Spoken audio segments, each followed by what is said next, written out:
হ্যাঁ তো কি অবস্থা? একটু প্রবলেমে পড়ছি রে, একটু হাসপাতালে আসছি। কি হয়েছে?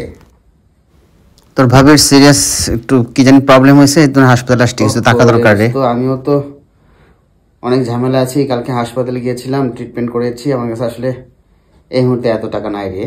তো কত লাগবে? আপাতত 1020 বলে হয় রে। 20,000? প্লিজ দেখ না একটু।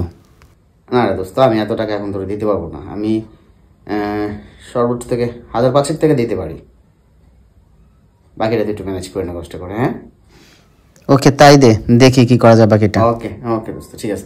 কালকে বিকাল আমাকে ফোন দিস, ফোন দিয়ে নিয়ে যাস এসে। হ্যাঁ ওকে ওকে বাই। ওকে ঠিক আছে, রাখি তাইলে। হ্যাঁ তুই তো ওকে 20,000 টাকা পুরোটি দিতে পারতিস, দিলি না কেন?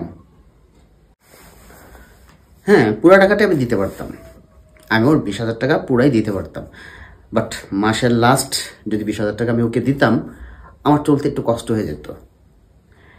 আর দ্বিতীয়ত হলো যে এই 20,000 টাকা ও আসলে আমাকে আর ব্যাক করতে পারতো না। আমি টাকার জন্য যখন ওর ফোন দিতাম, একবার দুইবার তিনবার, যখন 3বারের পর ও আমার ফোন ধরতো না, ও আমার সাথে দেখা করতো না। ফলে কি হতো, একটা পর্যায়ের সাথে ওর সাথে আমার মুখ কষাকষি হতো, এবং ফাইনালি সম্পর্কটা একদম ডিটাচ হয়ে যেত। তার চেয়ে ভালো না যে 5,000 টাকা দিয়েছি, আমি এই টাকার কাছে চাবও না। হ্যাঁ, ফলে আমার ফোন ধরার প্রয়োজন নাই, সম্পর্কটা ভালো থাকলো। It's my things. যদি পুরো টাকাটাও ম্যানেজ করতে না পারে তখন কি করবি? ও আমার ফ্রেন্ড, অবশ্যই আমি ওকে অবজার্ভে রাখবো। যদি পুরো টাকা ম্যানেজ করতে না পারে সেটা অবশ্যই একটা চিন্তা করব। ও ঠিকই কোনো না কোনোভাবে টাকাটা ম্যানেজ করে নেবে, প্রবলেম হবে। গুড থিঙ্ক, বন্ধু বন্ধুর কাছে ধার চাইবে, সাপোর্ট চাইবে, এটা normal.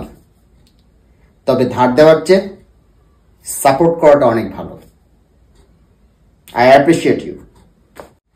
Carry on man, carry on, good job.